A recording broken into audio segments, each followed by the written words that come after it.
केंद्र सरकार तरफ आसला नुआ योजना जहाँ आपण मैंने पाइपर लाभ कौन रही से योजना से विषय जानवा भिडियोटी प्रथम शेष पर्यटन देखूँ। नमस्कार सांग मैंने मुझे शुभम स्वागत कर चैनल गोटे नुआ भिडियो को जी चैनल को नुआ चैनल को सब्सक्राइब कर पाखे बेल आइकन दबाई ऑल बटन पर क्लिक कर दिंतु एभली नुआ नुआ भिडियो प्रथम देखापी। तो चलतु भिडियो स्टार्ट करवा।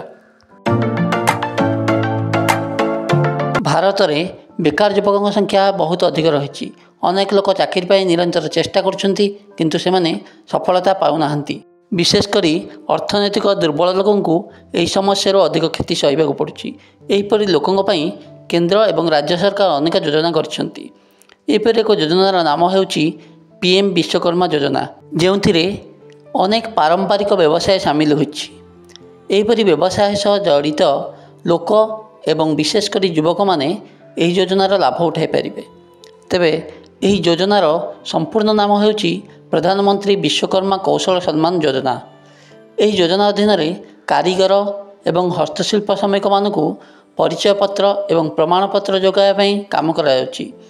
एही योजना अनुसार लोकंकु 1 लाख टंका पर्यंत सुधमुक्त ऋण दिया जाउछि।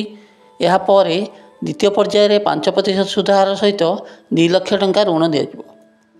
18टी वृत्ति सहित जड़ित मोट लोक एही योजनार अंतर्भुक्त।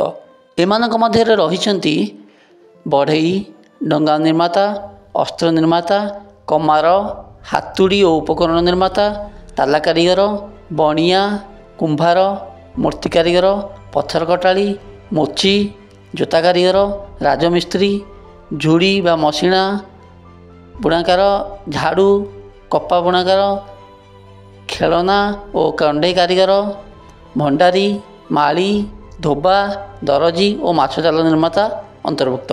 एही योजना अधीन कार्य तालीम दिज्व एवं यही समय मध्य दैनिक 500 टंका आर्थिक सहायता प्रदान कर।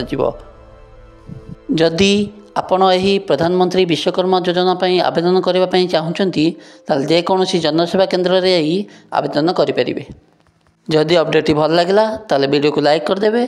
तो चैनल को नुआ चैनल को सब्सक्राइब कर पाखे बेल आइकन दबाई ऑल बटन पर क्लिक करदे नुआ नुआ वीडियो अपडेट प्रथम पाइबा। तो रोज सांग नमस्कार।